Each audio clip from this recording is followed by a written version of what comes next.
High, welcome to my new vlog. संघर्षाची story part number 7. तर आत्तापर्यंत आपले सक्सेसफुली 6 पार्ट झालेले आहे आणि त्या सगळ्याला तुम्ही इतका छान रिस्पॉन्स केलाय, की म्हणजे त्याच्यामुळेच मी आता परत पुढचा पण म्हणजे मला सगळ्यांचे इतके मेसेज येते. मी काल व्हिडिओ टाकला नाही, तर कंटिन्यू मला 7वा पार्ट, 7वा पार्ट काहींनी मला कॉल करून सांगितलं. तर तुम्ही इतका इंटरेस्ट घेताय माझ्या स्टोरीमध्ये, तर खरंच त्याच्यासाठी ना मी मनापासून थँक बोलते सगळ्यांना. काही मला इतके छान-छान मेसेज करताय, की आम्हाला एवढं सगळं तुझं हे बघून रडू आवरेना किंवा मी म्हणजे काही बघू शकत नाही, हे नाही, ते नाही. हे बघा, माझं सांगण्याचा हेतू हा नाहीये, की मी किती संघर्ष करतीये किंवा मी किती संघर्ष केलाय. हा माझा सांगण्याचा हेतू नाहीये. पण तुम्ही त्या ह्याच्यातून पॉझिटिव्ह गोष्टी घ्या. बघा, माणूस आहे, माणूस चुका करतोच. मी प्रत्येक वेळेला चांगलीच वागली असं पण नाहीये. मी काही गोष्टी चुकीच्या पण वागली असेल त्याच्यामध्ये. तर तुम्ही चुकीच्या स्किप करून मी जर अर्ध्या तासाचा व्हिडिओ टाकते, अर्ध्या तासाच्या व्हिडिओमध्ये जर मी 2 मिनिटाची माझी एखादी चुकीची गोष्ट सांगते, तुम्ही त्याला हायलाइट करताय. मी तुम्हाला 27 मिनिटं इतक्या चांगल्या गोष्टी सांगितल्या, त्याला तुम्ही हायलाइट करत नाही. म्हणजे ना खरं तर काल परवाच्या दिवशी मी जो 6 पार्ट टाकला होता, त्याच्यामध्ये मी असं बोललेली, की हॉस्टेलमध्ये पॉलिटिक्स चालायचं. बघा, मी ती जी गोष्ट सांगितली होती, मी माझ्या 3री, 4थी आणि 5वीच्या पर्यंतची सांगितली होती. मे बी मला ती वाटली असेल. मी असं थोडी आहे, की मी त्याच्यावर क्राईम ब्रांचचा गुन्हा दाखल केलाय वगैरे, की नाही, नाही आता हे असं कसं असं नाहीये. माझ्या बुद्धीला त्यावेळेस ती गोष्ट वाटली आणि म्हणून ते किंवा मला आत्ता पण वाटते. बघा, प्रत्येकाची विचारसरणी वेगवेगळी असते. तुमची वेगळी, माझी वेगळी. आता आपले माझे जे फॅन फॉलोइंग पेज आहे, आपली जी YouTube फॅमिली ती खूप मोठी आहे. प्रत्येकाला वेगवेगळं वाटत असेल त्याच्यामध्ये. तर असं नाहीये. सगळ्या गोष्टी प्रत्येकाच्या दृष्टिकोनाने वेगवेगळ्या पण असतात. तर मी जे काही सांगतीये, आत्ता सध्या जे मी सिच्युएशनमधून गेली, त्याच्यातून भरपूर लोकं आले ते. काही जातायत अजून. काहीच्या अजून पण ती सिच्युएशन आहे. तर भरपूर गोष्टी आहेत. तर तुम्ही त्याच्यातून स्वतःला अं, म्हणजे स्वतः असं कमकुवत नाही व्हायचं. म्हणजे तुम्ही माझ्या व्हिडिओतून जे मोटिव्हेट होण्यासारखे त्या त्या गोष्टी घेऊन मोटिव्हेट व्हा. स्वतःला स्ट्राँग बनवा. दुनिया खूप मोठी आहे, छोटी नाहीये. कोणी कोणासाठी थांबलेलं नाहीये. तुम्ही एखाद्या व्यक्तीसाठी तुम्ही थांबून राहता. कोणी तुमच्यासाठी थांबत नाहीये. आई-वडील असू दे, बहीण असू दे, भाऊ असू दे, नवरा असू दे, कोणीही असू दे. तर तुम्ही स्वतःला या सगळ्यातून कसं स्ट्राँग बनवू शकता किंवा कसं बना किंवा कोणीतरी आहे ते आपल्यापेक्षा पण किंवा बघा, माझंच दुःख खूप मोठं आहे असं नाही. एखाद्याचं दुःख माझ्यापेक्षा पण खूप मोठं असू शकतं. एखाद्याचं दुःख माझ्यापेक्षा पण कमी असू शकतं. ज्याचं दुःख मोठं आहे ना, त्याने माझ्यापासून मोटिव्हेट व्हा किंवा ज्याचं छोटं आहे ना, तरी म्हणतात की "नाही यार, संपलं माझं जग, संपलं." हे ते. अशा लोकांनी हे करा. म्हणजे मी याच्यासाठी व्हिडिओज बनवतीये. आणि एक जे लोकं मला नावं ठेवायची प्रत्येक गोष्टीला, हे कसं, असं कसं, तसं कसं किंवा खूप आहे बघा ट्रोल खूप इतकं 20 वर्षाचा प्रवास हा खूप मोठा आहे. मी तुम्हाला छोटे-छोटे पार्ट अर्धा-अर्धा तासाचे पार्ट करून सांगतेय. म्हणजे त्यात मी काही गोष्टी स्किप करते, काही सांगते, काही सोडून देतीये. याचा अर्थ असा नाहीये, की इतकंच बघितलंय. ह्याच्यापेक्षा पण खूप खतरनाक दिवसातून आम्ही आलोय आणि प्लीज जे वाईट कमेंट करतात, ते जे वाईट कमेंट करणाऱ्यांचा सुद्धा मी एक व्लॉग बनवणार आहे. त्यांच्या नावासकट. तर हे बघा, मला माहीत नाही त्या लोकांची माझ्याशी काय दुश्मनी. इव्हन मी त्यांना रिप्लाय पण केलंय, "बाबा मला माहिती नाही तुमची माझ्याशी काय दुश्मनी आहे. पण हे कमेंट का करता तुम्ही? एखाद्याला मागे खेचायचं काम का करता तुम्ही?" तर असोत तुम्ही एवढं सगळं सपोर्ट करताय, एवढं सगळं प्रेम करताय त्याच्यासाठी खरंच मनापासून इतकं आभार मानते मी तुमचं आणि माझं चॅनल इतकं ग्रो केलंय ना तुम्ही, की मला अपेक्षाही नव्हती. म्हणजे मला माहीतही नव्हतं, की इतकं सगळं आपलं होऊ शकतं. तर असोत तर मी कालच्या म्हणजे 6 नंबरच्या पार्टमध्ये मी तुम्हाला काय सांगितलं होतं, की माझी हॉस्टेलची लाईफ मी स्टार्ट केली होती. 3rd, 4th अँड 5th वालं. तर माझं 5वी ॲडमिशन मी तुम्हाला सांगितलं, की मी माझ्या बहिणीचं आणि माझं 5वी ॲडमिशन केलं होतं. नेहा तर हॉस्टेलला होती आमच्यासोबत, पण ती कुठे होती? ती पण आमरे पाटीललाच होती. पण ती प्रायमरीला होती. तर असं सगळं होतं. आम्ही 5वी गेलो होतो. मी तुम्हाला बोलली, की तेव्हा नेमकं आम्ही ज्या बॅचला गेलो ना, तेव्हा नेमकीच सेमी स्टार्ट झालं होतं आम्हाला. तर हॉस्टेलमधून कोणीच सेमीसाठी नाही 5वी असताना कंपल्सरी सेमी ठेवलं होतं 1 वर्ष. नंतर मला माहिती नाही, की काय झालं. कारण की तेव्हा असं पण आलं, की ती धक्कागाडी, की म्हणजे पुढं-पुढं नाही काठावर पास झालं तरी पुढं जायचं घेऊन असं होतं तेव्हा. नंतर मग 6ला गेल्यावरती त्यांनी एक एक्झाम घेतली आणि मग त्याच्यानंतर ते डिस्ट्रिब्यूट केलं होतं. पण 5वी होतो तेव्हा आमचं नवीनच स्टार्ट झालं होतं. तर त्या वर्षी ना, आता मला खूप कमेंट करतायत सगळे, की तुम्ही त्या मॅडमची नावं घेतायत, हे करतायत. हे बघा, काही टीचर माझे इतके चांगले होते ना, म्हणजे मी आज ते होते ना, म्हणून मी कुठेतरी इथे आहे. आज त्यावेळेस ते मला इतकं मोटिव्हेट करायचे ना, म्हणून मी कुठेतरी म्हणजे बघा, प्रत्येक गोष्टीमागं ठीक आहे, कष्ट करायची ताकद मी ठेवली. पण जर आपल्याला कोणी धक्का द्यायलाच नसेल ना, तर आपण पण असं उभे राहतो एका जागेवरती.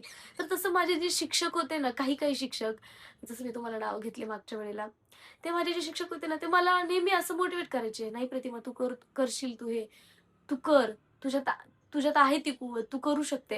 म्हणजे असं सगळ्या गोष्टी होत्या. तर त्याच्यामध्ये ना, आमच्या एक मॅडम होत्या. आमचं सेमी स्टार्ट झालं होतं, तर आमचे जे टीचर होते त्याच्यापेक्षा वेगळे टीचर ठेवले जायचे सेमीसाठी.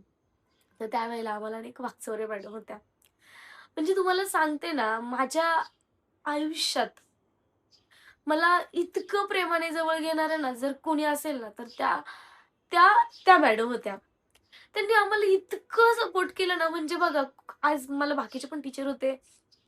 पण त्यांच्या तुलनेत जे पर्सेंटेज म्हणून आपण त्यांच्या तुलनेत जे आम्हाला इतकं म्हणजे आईसारखं सांभाळलं त्यांनी डायरेक्टली. जास्त काळ नव्हत्या त्या माझ्यासोबत. पण ते 2-3 वर्ष बघा माणसाला ना आयुष्य काय सांगतं हे महत्वाचं नाही. कधी-कधी ना 1 मिनिट पण इतका पुरेसा असतो ना, की तो आयुष्य पण बदलवतो. तर तसंच काहीतरी त्या आमच्यासोबत वागलेल्या. म्हणजे ना अ, आम्ही हॉस्टेलला राहायचो. बघा हॉस्टेलचं लाईफ पूर्णपणे वेगळं होतं. स्कूलचं लाईफ पूर्णपणे वेगळं होतं आणि त्याच वेळेस ना आमच्याकडे ना म्हणजे बघा आमच्या स्कूलमध्ये ना आमचं एक हॉस्टेल होतं. डॉक्टर अरुणी थपेंचं आणि त्याच्यानंतर दुसरं एक होतं त्याला त्याला आम्ही केंद्र म्हणायचो. ते पण गणेश नगरमध्येच होतं सेम. आम्ही नंतर गोल्डन सिटीमध्ये गेलो होतो. पण अगोदर आम्ही पण तिथेच राहायचो. तर त्या पण हॉस्टेलच्या मुली तिथेच होत्या. हे बघा आणि हॉस्टेलमध्ये ना सॉरी स्कूलमध्ये ना तुम्हाला सांगते, हॉस्टेलच्या मुली किंवा केंद्रातल्या मुली यांना खूप वेगळं ट्रीट केलं जायचं. म्हणजे ना असं एकदम कसं म्हणू शकतो आपण त्याला, म्हणजे चांगलं नाही बघायचे त्यांच्याकडे. आता मला नाही बघा, जर ते पण लोकं माझे व्हिडिओ बघत असतील ना, मला कोणाला बदनाम नाही करायचंय. पण मी त्यावेळेस काय फील केलंय ना, ती प्रत्येक गोष्ट, प्रत्येक मोमेंट मला तो तुमच्या समोर शेअर करायचा आहे, की ज्यावेळेस आपल्यासोबत कोणी नसतं किंवा आपला पाठपुरावा करायला कोणी नसतं, त्यावेळेस आपल्याला जगातला एकही व्यक्ती कमीपणा येस कमीपणा म्हणजे कमीपणा असतो, की जे घरून मुलं येतात, त्यांचे पॅरेंट्स असतात, तर त्यांच्यासोबत वेगळं ट्रीट करणं. आमच्या मागे कोणी नाहीये, मग आम्हाला मारणार किंवा पनिश करणार अ, कशाही पद्धतीने किंवा कशाही पद्धतीने टाकून बोलणार. म्हणजे नाही काही "ए हो गं, असं गं." सगळं एकदम म्हणजे ना मला ते शब्द ना माझ्या काळात मी कधीच नाही विसरू शकत. म्हणजे जे माझ्यासोबत नाही वागलेत बरं का असं कोणी शिक्षक. मी हॉस्टेलच्या मुलींची बात करतेय. म्हणजे जे बाकीच्या अजून आम्ही भरपूर मुली होतो एकेका स्कूलमध्ये, केंद्रातल्या मुली आमच्या. तर असं सगळं तर मग आमच्या ज्या वाकचौरे मॅडम होत्या, मी आजारी असेल तर हॉस्टेलमध्ये कोणीच टीचर मला कधी हॉस्टेलमध्ये भेटायला आलं नाही. पण मी एक दिवशी जरी सुट्टी घेतली, तर स्कूल सुटल्यावरती लगेच हॉस्टेलमध्ये येणार, "काय झालंय प्रतिमा?" मला घेणार, दवाखान्यात जाणार. आम्हाला दिवाळीच्या सुट्ट्या लागायच्या तर जास्त नाही हां. पण बघा, माणसाला फूल नाही पण फुलाची पाकळी पण किती महत्त्वाची असते. आज मी त्या मेमरीज मी कधीच विसरू शकत नाही. मी मरेपर्यंत विसरू शकत नाही. इव्हन लास्ट टाईम माझा आणि त्यांचा कॉल झालेला आणि काय झालं म्हणजे मी ते पण पुढे सांगते तुम्हाला. तर आम्ही इतक्या सगळ्या गप्पा मारल्या मन भरून, कारण की खूप वर्ष आमचा त्यांचा कॉन्टॅक्ट नाही झाला. नंतर त्यांनी मी प्रतीक्षाच्या लग्नाच्या टायमाला मी माझ्या सगळ्या टीचर्सला कॉल केलेला. त्याच्यामध्ये मी माझ्या त्या मॅडमला सुद्धा कॉल केला होता. किंवा मग सुट्ट्या लागल्या तर त्यांच्यासोबत आम्हाला घेऊन जाणं, अ, त्यांच्या घरी घेऊन जाणं. तर त्यांना माहीत होतं हॉस्टेलला थंड पाण्याने अंघोळ करायला लागती. अ, लोकं म्हणजे आम्ही कसे एवढ्या छोट्या-छोट्या मुली आम्ही लक्ष नाही देऊ किंवा त्या कुणी एकाला प्रेम करत नव्हत्या. त्या आम्हाला तिघींनाही घेऊन जायच्या त्यांच्या मम्मीच्या घरी आणि इव्हन एक गोष्ट सांगायची म्हणजे त्या सुद्धा तिघी बहिणी होत्या आमच्यासारख्याच. घरी गेलं ना, मी त्यांना मॅडम, मॅडमच बोलायची. आता घरी गेल्यावरती काय बोलणार ना आपण. पण त्यांच्या 2 एक छोटी बहीण आणि एक मोठी बहीण त्या मधल्या होत्या. तर बाकीच्यांना आम्ही ताई-ताई बोलायचो. इतकं जीव लावायचे ना ते सगळे आम्हाला म्हणजे त्यांची आई, त्यांचे वडील सगळे. घरी गेलो चांगलं-चांगलं खायला, आमच्या आवडीचं खायला देणार. नेहाला तर त्या खूप जीव लावायच्या कारण नेहा लहान होती ना. तर म्हणजे बघा कुणी नेहाला सगळ्यांनी जास्त जीव लावले कारण की माझे मम्मी-पप्पा गेले त्यावेळेस नेहा फक्त 3 ते 3.5 वर्षाची होती. तर तिला आजही माझे आई-वडील आठवत नाही. तिला आजही माझ्या आई-वडिलांचा चेहरा कारण की मलाच आज माझ्या आई-वडिलांचा चेहरा इतका पुसट म्हणजे आजही माझ्याकडे त्यांच्या काहीच आठवणी नाहीये. तर असं सगळं. त्याच्यामुळे नेहाला नाही का असं एक फील करायची यार की आपल्यालाच आई-वडील नसते किंवा आज इतक्या छोट्या व्यक्ती म्हणजे इतक्या छोट्या बाळाला आई-वडील नाही. तर तिने कसं सर्व्हाइव्ह केले ह्या सगळ्यांसोबत नाही का म्हणजे ह्या काय माहित आहे त्यांचे विचार काय होते मे बी त्यावेळेस. पण ह्या सगळ्याचा विचार करून ना नेहाला सगळे खूप जीव लावायचे. खूप जीव लावायचे सगळे. तर मॅडम पण तिला एकदम झोपताना त्यांच्या जवळ घेऊन झोपणार. मग आम्ही दोघी किंवा आम्ही तिघी जेव्हा त्यांच्या घरी जायचो, तर आम्हाला तिघींना एक इकडून, एक इकडून अशा आम्ही सगळे झोपणार. आम्हाला रात्री स्टोऱ्या सांगणार. त्यांचं घर ना इकडे कळसला होतं. म्हणजे हे बघा आज मुलांप्रमाणे मुलं नसताना मुलांनी एवढं प्रेम करणं ना, ही पण कोणाला पण जमत नाही ह्या गोष्टी. हे क्वचित कुणाला तरी जमतं. मला माहीत नाही त्यांच्या घरातून त्यांना ह्या सगळ्या गोष्टींसाठी अपोज करत असतील का, नसतील का? कारण की बघा एका व्यक्तीला सांभाळणं सुद्धा खूप मोठी गोष्ट आहे. त्या काळामध्ये त्या आम्हाला 4-4, 8-8 दिवस त्यांच्या घरी घेऊन जायच्या किंवा दिवाळीच्या सुट्ट्या लागल्या तर आम्ही बोलायचो, "नाही दिवाळीला आम्ही आमच्या घरी जाणार आहे." पण त्या बोलायच्या, "ठीक आहे, एंडिंगचे दिवस तुम्ही 2-3 दिवस माझ्याकडे या." म्हणजे इतकं खूप जीव लावले यार त्यांनी. मी असं शब्दात नाही सांगू शकत. कुठली गोष्ट कधी जेवायला असेल, नसेल त्यांच्या घरून ते मला डब्बा आणायचे किंवा बाहेरून काहीतरी घेऊन यायचे आणि ना ते 5वी ते 8वी पर्यंतच्या मुलांचे ना क्लासेस घ्यायचे. आमच्या स्कूलच्या एकदम बाजूला क्लासेस घ्यायचे. क्लासेससाठी मला सगळ्या टीचरांनी खूप हेल्प केली. म्हणजे आता तेव्हा मॅडम घ्यायच्या ना, माझ्याकडून त्यांनी कधी 4 आणा पण घेतला नाही हां. कधीच नाही. तुला तुला वाटतं ना तुला क्लासला यायचंय. सकाळी मी 7:00लाच क्लास घेणार आहे किंवा दुपारी मी 2:00-2:30च्या नंतर क्लास घेणार आहे. मग तू येशील का? मग तिथून आम्ही अ, जायचं हॉस्टेलला. कधी-कधी तर मी एकदा सकाळी 7:00ला हॉस्टेलमधून निघले ना, तर संध्याकाळी 6:00लाच हॉस्टेलला जायची. आणि मला सगळे माहिती आहे. मला सगळे लोकं काय विचारायचे, "तू खाती काय?" तुला कोण देतं? आणि काही लोकांचे तर विचार, हिला बाहेरच कोणतरी पुरवत असेल, हिला बाहेरच कोणतरी करत असेल. कारण की इतकं कॅपेबल आम्ही नव्हतो की आमच्याकडे पैसे वगैरे ह्या सगळ्या गोष्टी. तर असं सगळं. तर ना एकाने मला 6 पार्टच्या ह्याच्यामध्ये असं कमेंट केलेली, की "तू तर कामाला जायची ना, मग तुझ्याकडे पैसे का नव्हते?" तर त्याचा पण सीन तुम्हाला सांगते. पैसे कमवायचो आम्ही, पण काही तेव्हा ₹1,00,000 पगार नव्हता किंवा 10,000-50,000 पगार किंवा पैसे नाही जमा व्हायचे. प्रतीक्षा आणि मीच कामाला जायचे. आजीचे पैसे आम्ही घेत नव्हतो. त्यात पण आम्ही तिथे राहायचो ना, म्हणजे जिथे आम्ही गावाला राहायचो ना, तेव्हा आम्हाला महिनाभरात जे काही किराणा, जे आमचं छोट्या-मोठ्या बेसिक गरजा त्या पण आम्हाला भागवायला लागायच्या आणि ते सगळं जाऊन ना आमच्याकडे फक्त ₹2,000-3,000 राहायचे. त्याच्यानंतर हॉस्टेलला गेल्यावरती मग आम्हाला जे काही आमचं चप्पल असेल, शूज असेल, सॉक्स असेल, साबण, तेल, ब्रश, कोलगेट हे सगळ्या गोष्टी वह्या, पुस्तकं वगैरे ह्या सगळ्या गोष्टी विकत घ्यायला लागायच्या. तर त्याच्यामुळे आणि त्यावेळेस ना एक माझ्यासोबत एक इन्सिडेंट असा झाला होता. आम्ही ना 1 महिनाभर काम केलं. एकदम कामाला गेलो, काम केलं आणि ना आमच्या गावामध्ये ग्रामपंचायतमधून आम्हाला बोलवलं. म्हणजे 2000 13 वगैरेची गोष्ट असेल, 12-13 ची गोष्ट असेल. म्हणजे माझ्या मम्मी-पप्पांना एक्सपायर होऊन तेव्हा 6-7 वर्ष झाले होते. तर मग बोलावल्यानंतर मी पण गेली. तर मला ते काय बोलले, की इतक्या वर्षाची तुमची घरपट्टी आणि पाणीपट्टी बाकी आहे. आता बघा, माझ्याकडे ना सगळं काम वगैरे करून आमच्याकडे सगळं घरातला खर्च-बिर्च जाऊन आमच्याकडे साचले होते एक 4,500-5,000 तर तेव्हा त्यांनी मला सांगितलं, की तुमच्या आई-वडील गेल्यापासून आत्तापर्यंतची घरपट्टी आणि पाणीपट्टी कोणीच भरलेली नाहीये. ऑब्व्हियसली कोण भरणार आहे? आमच्या आजीला तर काही कळत नव्हतं. म्हणजे कळत नाही, नाही म्हणता येणार. तिला मूक बधीर आहे ना ती. तर म्हणजे मुकी आणि ऐकायला येत नाही. त्याच्यामुळे तिला असं या सगळ्या गोष्टींचं नॉलेज नाही तितकं पाहिजे तितकं. तर अशी इतकं तिचं नाही चाललं असेल, की बाबा ती जाऊन सगळ्या गोष्टी पे केल्या पाहिजे किंवा असं पण असतं, हेच तिला माहिती नाहीये. तर ते काही कोणी भरलंच नाही. तर मग आमचं एक-एक दिवस आम्ही शेतामध्ये काम करून आणलेले पैसे म्हणजे तुम्हाला सांगते ना, मला ते पैसे देताना ना डायरेक्ट मला रडायलाच आलेलं. तुम्ही विचार करा मी त्या पैशांवरती की माझं वर्ष घालवेल, ही स्वप्न बघितलेली. ते पैसे मला तिथं भरायला लागले होते सगळे.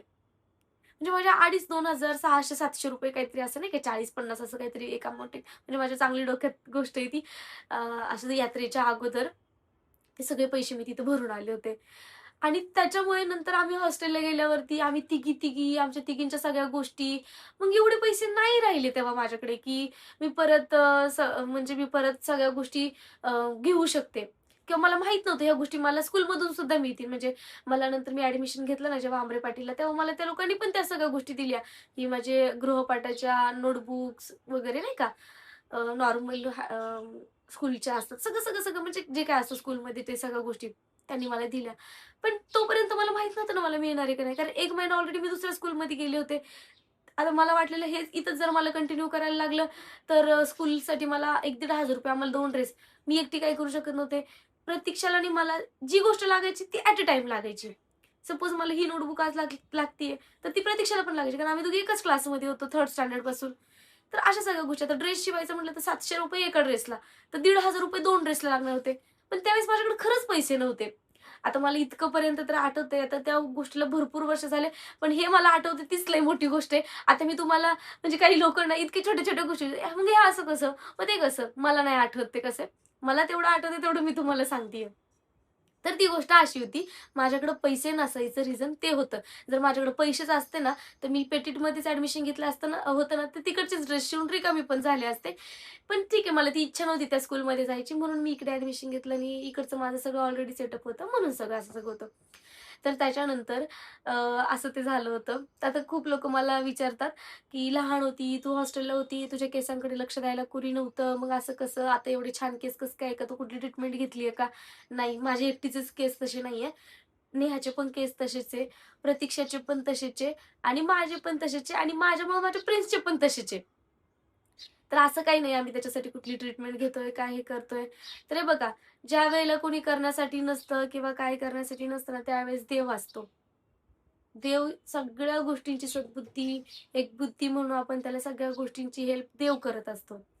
तर असं सगळं तर मी सांगत होते तुम्हाला, की माझे क्लासेस वगैरे. तर क्लासेस आमच्या वाकचौरे मॅडम घ्यायचे. तिथे त्यांनी माझ्याकडून ₹1 सुद्धा फी न घेता त्यांनी मला सगळे क्लासेस फ्री दिले. त्याच्यानंतर त्यांनी आमचं स्कूल सोडलं नंतर आणि नंतर मे बी आमचा कॉन्टॅक्ट पण जास्त झाला नाही. कारण की तेव्हा असं इतकं माध्यम नव्हतं, की फोन वगैरे ह्या सगळ्या गोष्टी नव्हत्या तेव्हा आमच्याकडे पण किंवा त्यांच्याकडे असेल तर ते आम्हाला कॉन्टॅक्ट करू शकत नव्हते. माहिती नाही काय झालं नंतर. नंतर त्यांचं लग्न पण झालं. नंतरनं त्यांचे वडील पण एक्सपायर झाले. मी त्यांच्या प्रत्येक गोष्टीला बघा त्यांचं लग्न झालं ही गोष्ट चांगली होती. पण त्यांचे वडील वारले ते खूप जीव लावायचे. आम्ही त्यांना बाबाच बोलायचो. खूप म्हणजे खूप जीव लावायचे. त्यांचा दादा, त्यांचा भाऊ होता. तो पण दादा आम्हाला खूप जीव लावायचा. सगळे म्हणजे होल सगळी फॅमिली आम्हाला ना खूप म्हणजे एकदम फॅमिलिअर असं एकदम असं इतकं जीव लावायची.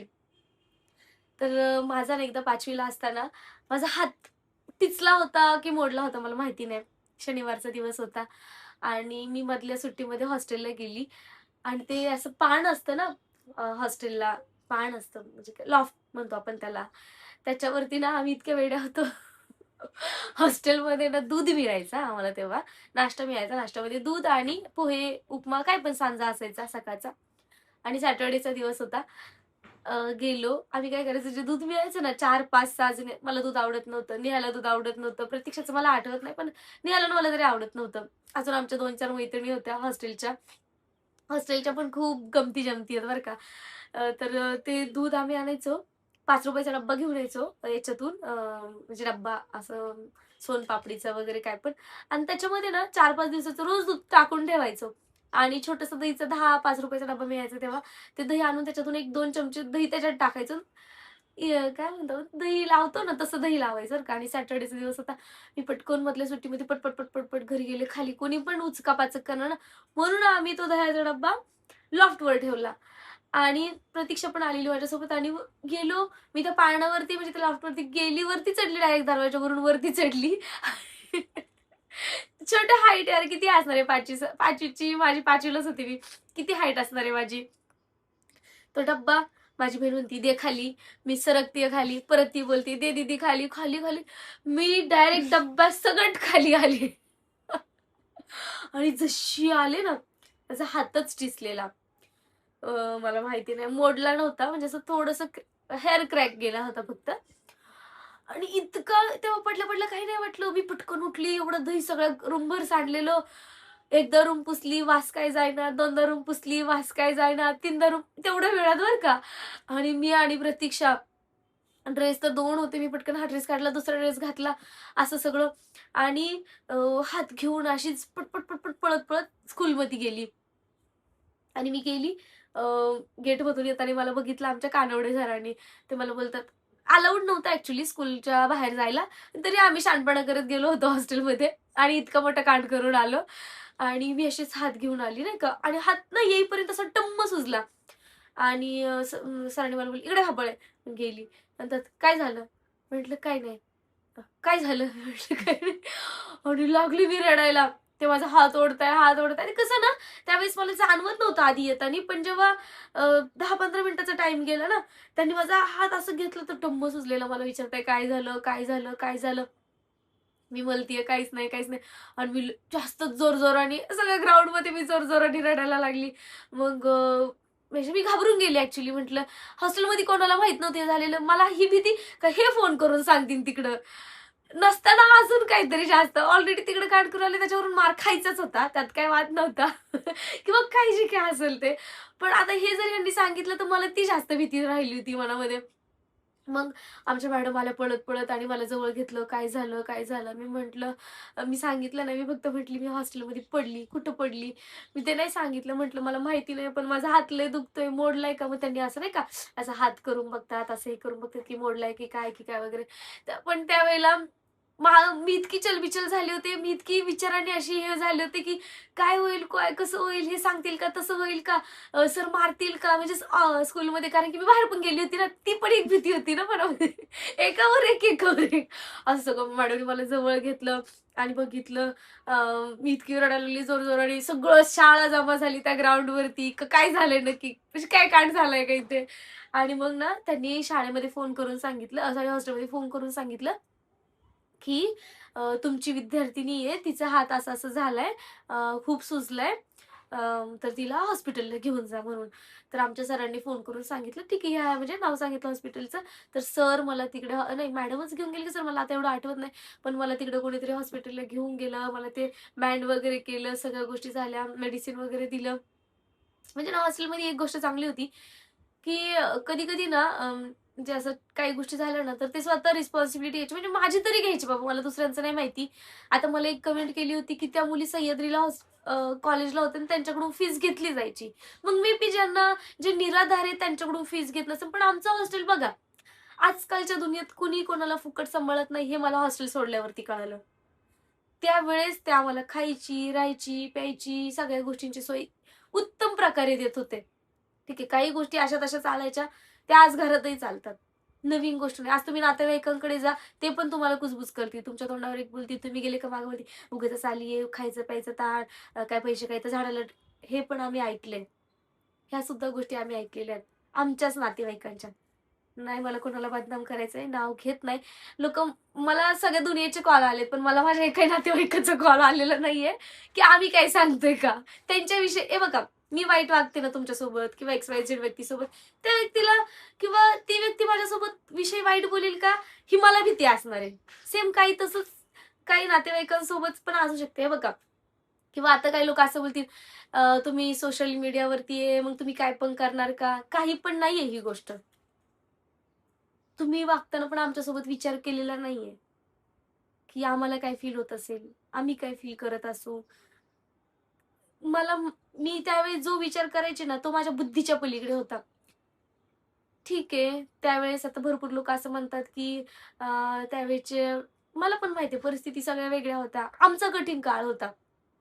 मी माझ्या नशिबाला दोष देते. तर तुमचा काळ तुमची वाईट गोष्ट नाहीये त्याच्यामध्ये. आमचं नशीब, आमचं काय असेल ते वाईट होतं आणि कदाचित ते आमच्या कुठल्यातरी कर्माचे भोग आहेत. ते कुठेतरी आमचं एक प्रायश्चित्त ते आम्हाला इथं करायची वेळ आली, की ते पण आम्हा तिघी-तिघींना करायची वेळ आली. ठीक आहे. त्याच्यानंतर काही काळ बदलला गेला. पण लोकांना चांगलं दिसतं. वाईट कधीच दिसत नाही. तर असो जाऊ दे. पण जे नातेवाईक जे मी बोलतीये ते कुणी एकाला लागून घेऊ नये हेच माझं सगळ्यांना सांगणं आहे. मी होल सगळ्यांविषयी बोलतीये. जे वागले त्यांना माहिती मी कोणाचं एकाचं नाव त्याच्यामध्ये घेत नाहीये. तर त्यावेळेला माझ्या बहिणीचं लग्न जमलं. आमची सगळ्यात मोठी बहीण म्हणजे आहे. तर तिचं लग्न जमलेलं. तर आम्ही गावात आलो. मग आम्ही ना 2-3 दिवस पहिले माझ्या आजीने घेऊन आलेली आत्ती घेऊन आलेली. आत्ती होती आत्ती तिच्याकडे घेऊन गेली. तिकडे होती आमची आजी. तिथून आजीने आम्हाला तिघींना घेतलं. सीधा आली तिच्या भावाकडे. तिच्या भावाकडे आम्ही 2-3 दिवस राहिलो आणि मग तिथून हे बघा आपल्याला लोकं कसे काय वागतात, ठीक आहे, ते खूप आम्हाला त्यांनी गरज नसताना, काही संबंध नसता त्यांनी आम्हाला सांभाळलं. पण काय असतं की लहान मुलांना हे कळत नाही नातं काय, कसं काय, नाही का? मग आपल्याला असं वाटतं हे लोकं आपल्याशी वाईट वागतात, असे वागतात. तर तसं मग आम्हाला थोडं कळायला लागलं, तर मग आजीला आम्ही म्हटलं की चला आपण आपल्या घरी जाऊ म्हणून. मग तिथून आम्ही आमच्या घरी आलो आणि आमच्या घरी आल्याच्या नंतर गावामध्ये येता-येताच मला असं कळालं की तुझ्या बहिणीचं लग्न जमलंय.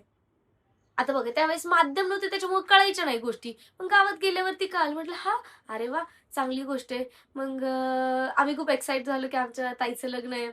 तर नंतर ताई आले, ते लोकं पण आले तिकडनं मुंबईवरनं.